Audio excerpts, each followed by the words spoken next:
De longe, essa arquitetura Art Deco chama a atenção de quem passa pela Vila Mariana, um imponente prédio inaugurado na década de 40 e que abriga o Instituto Biológico de São Paulo. No Cidade Viva de hoje, você vai conhecer um pouco sobre a história e o trabalho dessa instituição.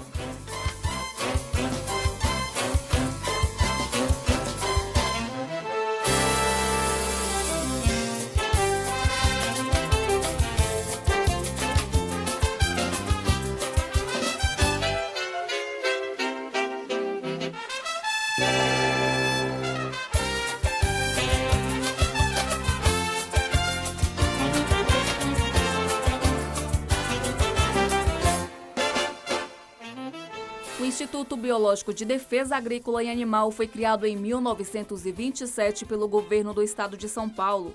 É um dos mais importantes centros de pesquisa científica e também uma referência no Brasil em diversos campos, como biologia, botânica e zoologia. Um dos laboratórios mais antigos funciona até hoje, pesquisando pragas urbanas. Começou com atendimento básico para a população que tinha necessidade de resolver alguns problemas com pragas urbanas, que seriam formigas, baratas, roedores e outras coisas, brocas, traças. E desse atendimento a gente acabou então montando um laboratório com alguns pesquisadores que se interessaram pela área, e agora a gente está fazendo um atendimento meio que geral, tanto para a agroindústria, como para supermercados, população em geral, museus, bibliotecas, patrimônios históricos. Doutor, você pode definir para a gente o que é praga urbana? Praga urbana é tudo aquilo que acaba causando ou um dano econômico, no caso de uma broca pegar uma peça de uma obra de arte, ou um dano estrutural numa casa, num telhado, como o caso do cupim, ou um incômodo que cause para a pessoa. Tem gente que não se conforma em ter uma única barata dentro de casa, então esse causou incômodo, essa única barata, então ela é considerada praga. Já formiga, muita gente convive com formiga até ela tomar uma proporção grande que aí realmente incomoda, a pessoa se sente, aí então a gente chama de praga. Então tudo aquilo que causa incômodo ou um dano econômico. E de onde vêm as principais demandas trabalhadas aqui pelo Instituto? A gente está atendendo muito museu, muita biblioteca, com problemas de traça, cupim, roedores, baratas, esse tipo de inseto, mais insetos que são xilófagos, insetos que se alimentam de madeira, de papel. Atende bastante a indústria, a agroindústria, com laudos de identificação de problemas dentro de uma produção, de um certo alimento, esse tipo de coisa. Certo. Para museus, por exemplo, qual tipo de trabalho o Instituto oferece? O Instituto, a gente faz uma vistoria no local do trabalho, identifica os problemas, ou a pessoa já liga e fala, eu tenho um problema em traça, no museu, por exemplo. Aí ela vai, a gente vai lá e identifica se tem só traça, se tem broca nos livros, nas obras, nas peças, se tem cupim, e aí a gente faz a recomendação tanto de controle, quanto de prevenção, para amenizar o problema só, e até às vezes a gente ajuda na licitação da contratação de uma empresa para fazer o controle no local. O Laboratório de Pragas Urbanas é o único oficial do Brasil nesta área, mas para que o Instituto Biológico ganhasse esse reconhecimento da comunidade científica, houve muito trabalho lá atrás. O projeto de arquitetura levou 17 anos para ser construído. A entidade ocupava antes uma grande área, que ia até o planetário no Parque do Ibirapuera, mas ainda hoje tem uma extensão de mais de 100 mil metros quadrados.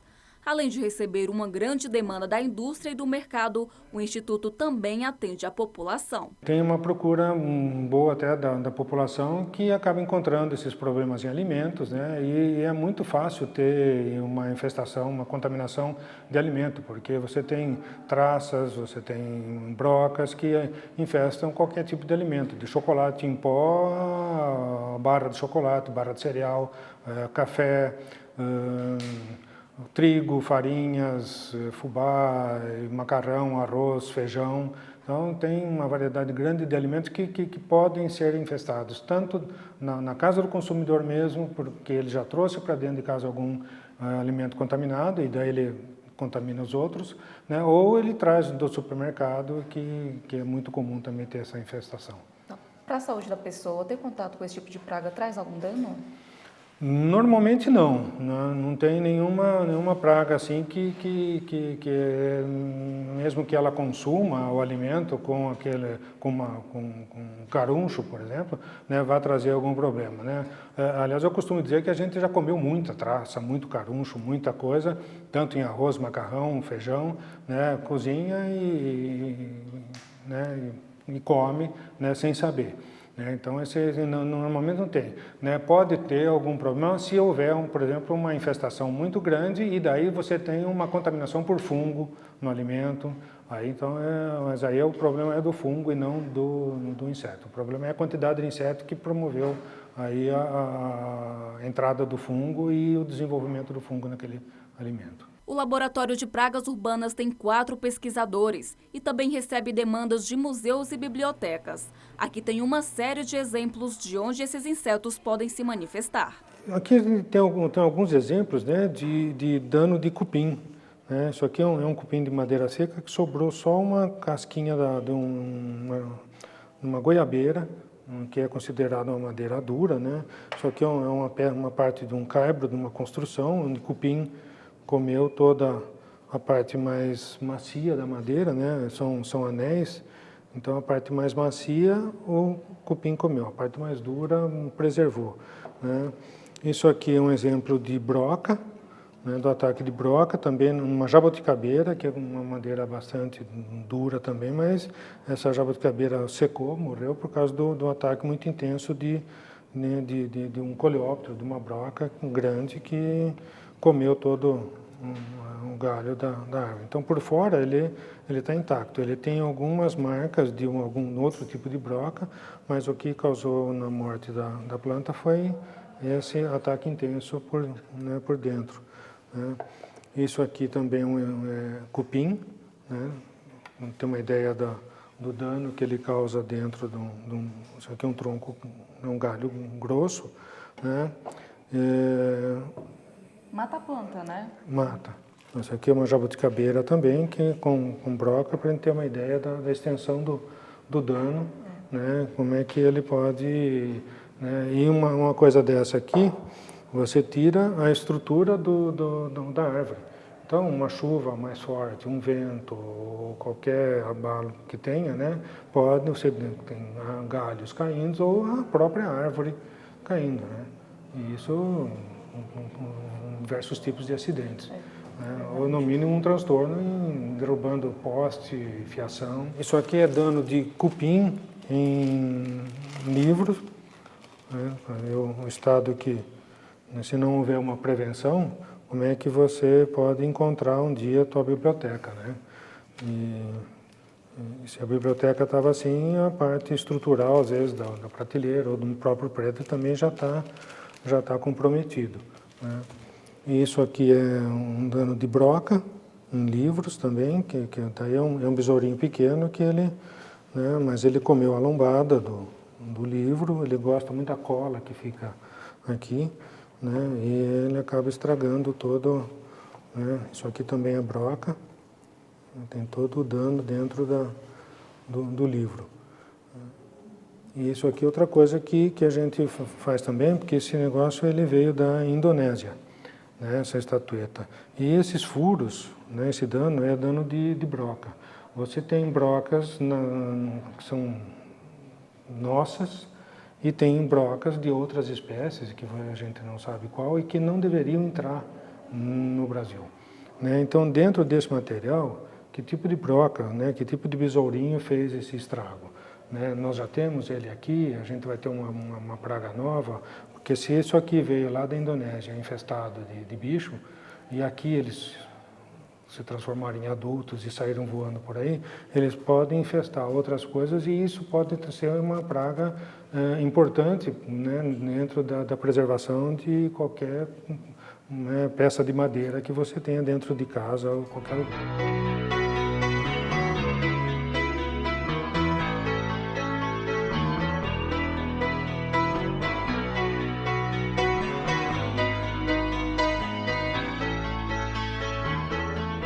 E no próximo bloco você vai conhecer mais sobre o Instituto Biológico de São Paulo.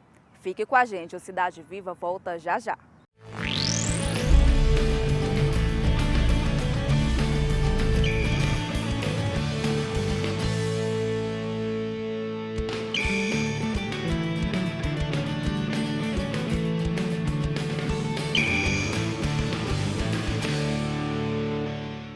Olá, estamos de volta com o Cidade Viva. Quem mora em São Paulo sabe que a capital é uma verdadeira caixinha de surpresas, não é mesmo? Sabia que tem um cafezal por aqui e fica no Instituto Biológico de São Paulo. Doutora Harumi, qual que é a história desse cafezal? Esse cafezal está plantado aqui desde a época de 50, não esse exatamente. Mas é para fazer uma parte histórica, remete à criação do Instituto Biológico, que foi criado devido ao problema da broca do café. E na década de 80, esse cafezal era utilizado para alguns experimentos e hoje ele é mais para fazer uma educação ambiental e para visitação cultural mesmo. Tá, e quais os tipos de café que são cultivados, o número de plantas que tem aqui? Ele tem em torno de 1.600 pés de café, de duas variedades, a Mundo Novo e a Catuai, que são todas arábicas. Tá. E como que é feita a colheita desse café aqui? Ele é colhido uma vez por ano, mais ou menos de maio e junho. Ele é colhido, secado aqui no Instituto, levado para fazer despolpa fora, a torragem e a moagem e empacotado. Depois de empacotado, ele é doado todo ao Fundo Social de Solidariedade do Palácio do Governo. Ótimo. E qual é a utilização do café aqui para o Instituto? Tem algum tipo de experimento, de estudo que é feito? Nós na década de 80 era feito ensaio de controle químico, algum manejo. De uns 5 anos para cá nós fazemos um manejo, o controle dele é todo biológico e nesse momento ele já é um café orgânico, é tudo feito de acordo com as normas de café orgânico. A área do cafezal possui aproximadamente 10 mil metros quadrados e desde 2006 é realizado o evento Sabor da Colheita, que marca o início da colheita do café no estado, entre os meses de maio e junho. O cafezal gera em média 1 tonelada de grãos, que resultam em 500 quilos de café. Aqui vem algum curioso para ver como é a plantação de café, já que é incomum, né? Você vê esse tipo de plantação aqui no centro, próximo do centro da cidade. Tem isso aqui? Vem alguém para visitar? Tem bastante visitação de pessoas que vêm a negócios em São Paulo. Tem escolas que, quando eles estudam ciclo econômico, o café faz parte de um ciclo econômico. E eles vêm aqui para conhecer. Mas a maior visitação é na época da colheita, que ele tem todos os frutos de café. Quase ninguém conhece que o café é feito de um fruto vermelhinho que é colhido. Eles vêm conhecer. Ótimo. Para conhecer, precisa agendar, fazer algum tipo de solicitação aqui no Instituto para vir conhecer essa plantação? Sim, na verdade a gente faz um agendamento de grupos para poder conhecer o cafezal, geralmente umas 2 vezes por semana. Hoje o cafezal é destinado às pessoas que querem conhecer esse tipo de plantação para fins didáticos ou culturais. Para agendar uma visita é só ligar no número 5087-1704 ou enviar um e-mail para regina.espinazo@biologico.sp.gov.br.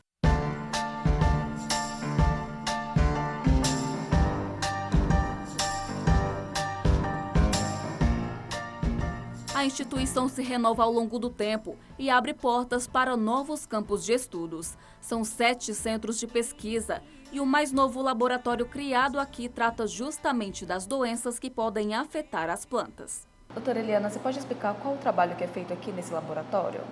Este laboratório foi criado ano passado, é o laboratório de diagnóstico fitopatológico e a função deste laboratório, o objetivo é atender as amostras de plantas que vêm para análise de doenças, de vírus, fungos, bactérias.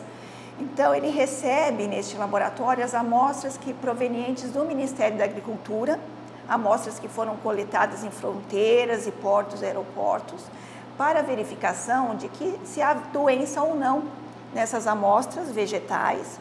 Se forem detectadas algum tipo de doença, é passado esse resultado para o Ministério para tomada de decisão.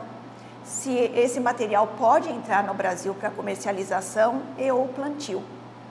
Nós recebemos também nesse laboratório amostras provenientes do campo. O agricultor que tem algum tipo de problema e deseja saber qual é o problema que está ocorrendo na cultura, ele manda para amostras para nós analisarmos e sabe, assim dá uma orientação para ele o que fazer para eliminar esse problema ou pelo menos minimizar o impacto desse problema no campo.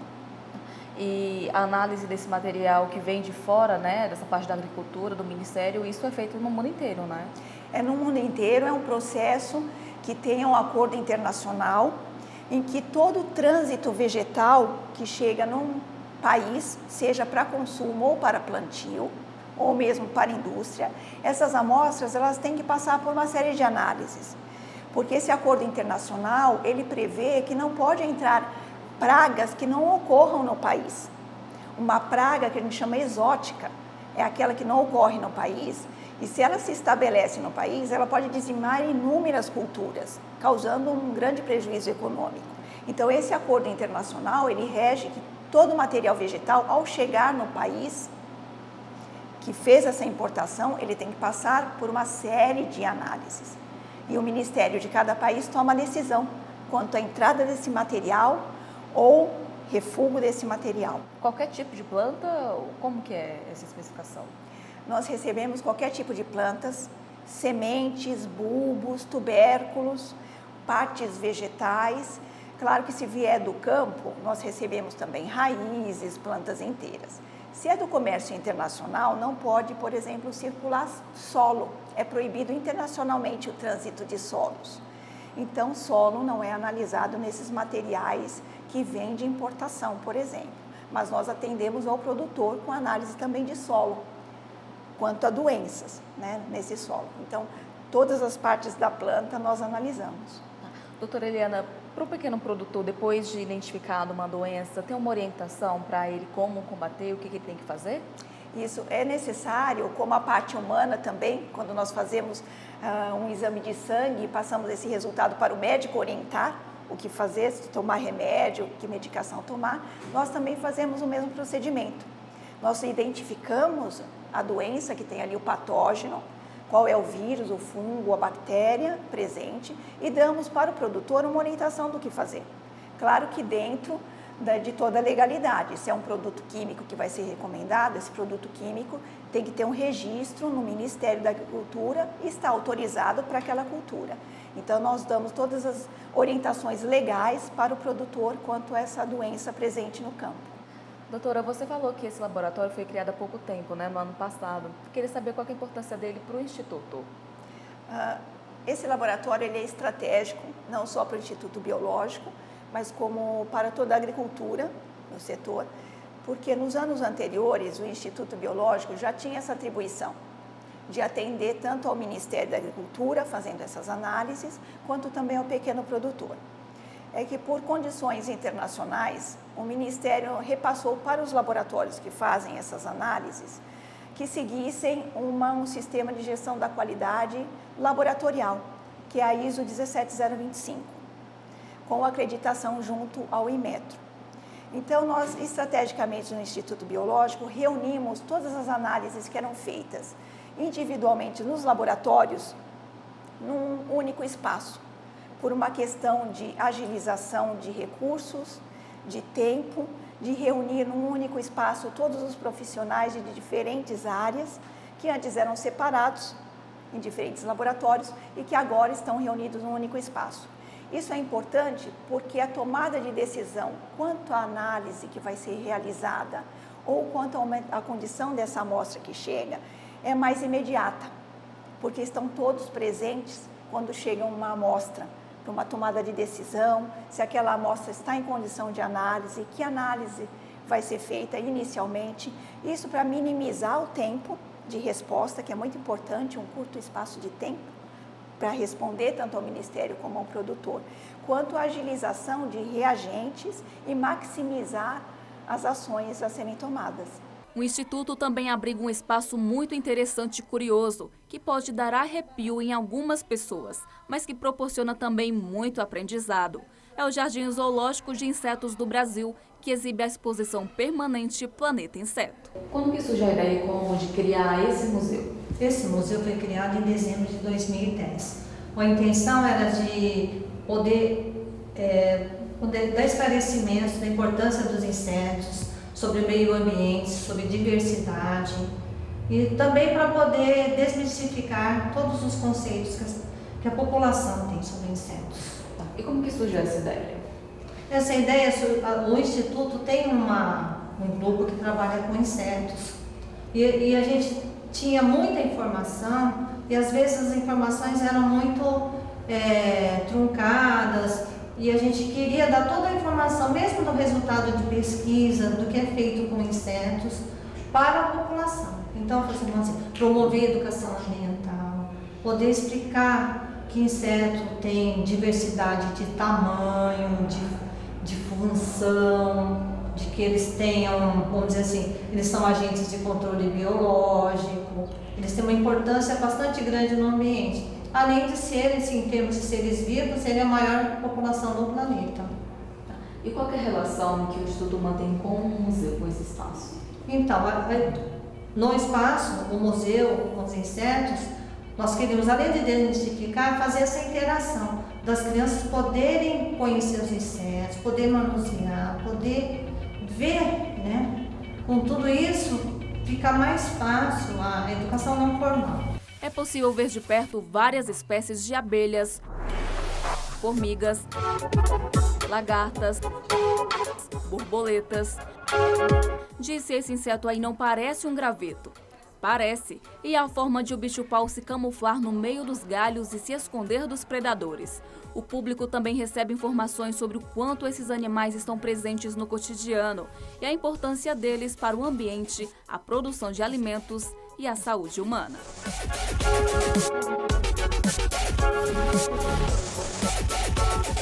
Esses insetos, alguns fazem parte das nossas criações, alguns assim, dos nossos resíduos de pesquisa. Todas as pesquisas geradas no Instituto, a gente faz uma criação desses insetos. Outras não, outras nós trouxemos para título de curiosidade. Né? Então, a barata de Madagascar não é exatamente aquilo que a gente trabalha, vamos dizer assim, ela é uma barata, ela é a maior barata do mundo, e mesmo assim para conhecer mesmo que existem, assim, vamos dizer assim, a diversidade deles. Qual tem sido a resposta, o feedback dos visitantes que vão conhecer a exposição para você?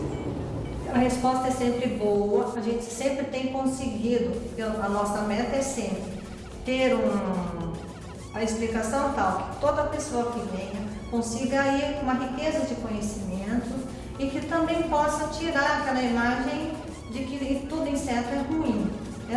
Esse é um desafio que todo dia a gente tem vencido. Mas este espaço chama a atenção mesmo das crianças. Pelo menos essas daqui não têm medo de tocar nos insetos. Olha aí a barata, que costuma causar pânico em algumas pessoas. Aqui elas fazem um show à parte, com a corrida que diverte os visitantes.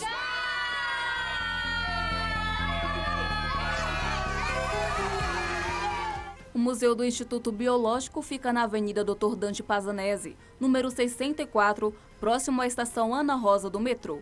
Funciona de terça a domingo, das 9 da manhã às 4 da tarde.